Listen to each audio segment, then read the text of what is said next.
La parole est à présent à Monsieur Bruno Millienne pour le groupe démocrate. Merci Madame la Présidente. Avant toute chose, au nom du groupe démocrate et indépendant, je veux témoigner de tout notre soutien aux familles des agents pénitentiaires qui ont été lâchement assassinés ce matin. Nous partageons leur peine et celle de leurs collègues. Ma question s'adresse à Monsieur le ministre délégué chargé de l'Industrie et de l'Énergie. Hier, à l'occasion du sommet Choose France, 15 milliards d'euros d'investissements étrangers ont été annoncés en France, avec à la clé des milliers d'emplois sur nos territoires. Cela conforte la place de la France comme le pays le plus attractif d'Europe pour les investisseurs étrangers, et ce pour la 5e année consécutive. Nous pouvons tous nous en réjouir. Loin des discours défaitistes que l'on entend trop sur ces bancs, notre pays regorge de ressources pour expliquer ce succès. L'une d'elles, peut-être la principale, est l'accès à une énergie nucléaire fiable, pilotable, abordable et décarbonée. Le nucléaire, c'est un enjeu majeur de notre souveraineté nationale comme européenne, et je veux insister sur ce point.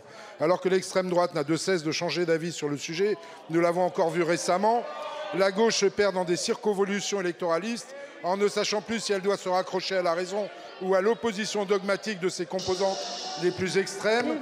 Je veux le dire à ceux qui nous regardent, le bulletin que vous mettrez dans l'urne le 9 juin, c'est aussi un bulletin pour ou contre le nucléaire, pour ou contre notre indépendance énergétique, pour ou contre la soumission au gaz russe, c'est important de le rappeler. Notre majorité met tout en œuvre pour renforcer cette filière d'excellence française, en cohérence avec l'indispensable développement des énergies renouvelables, deuxième jambe de notre stratégie énergétique vers la sortie du carbone.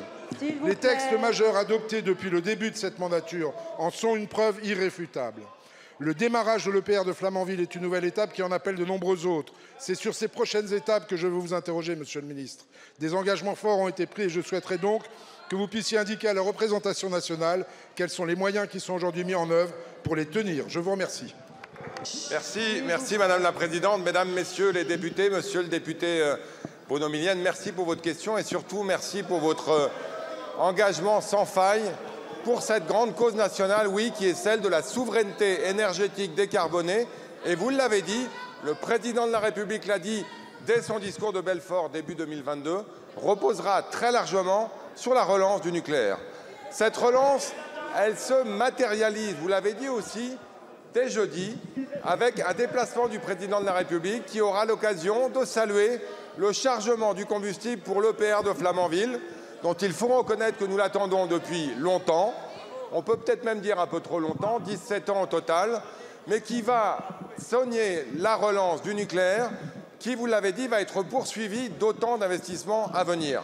6 EPR2 ont déjà été annoncés. Vous le savez, leur dessin est plus simple, leur fonctionnement est plus simple, leur construction sera sans doute du coup plus efficace et opérationnelle et permettra d'augmenter de manière extrêmement importante la capacité de la France à livrer de la production électricité décarbonée.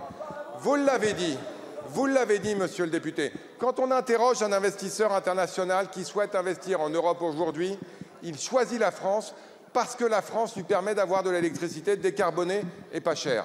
Si nous continuons, si nous souhaitons relancer la politique industrielle française, faire de la France le point d'entrée privilégié des investisseurs internationaux en Europe, il faut le faire et il faut le faire par le nucléaire. Ça concerne la construction des EPR, ça concerne aussi l'ensemble de la filière, le traitement et le recyclage des déchets, pour lequel nous avons également annoncé le prolongement de l'usine d'Orano et la construction d'une nouvelle usine, l'organisation de la filière de manière à ce que les talents soient au rendez-vous, 150 000 jeunes à former et à recruter dans les 10 ans qui viennent.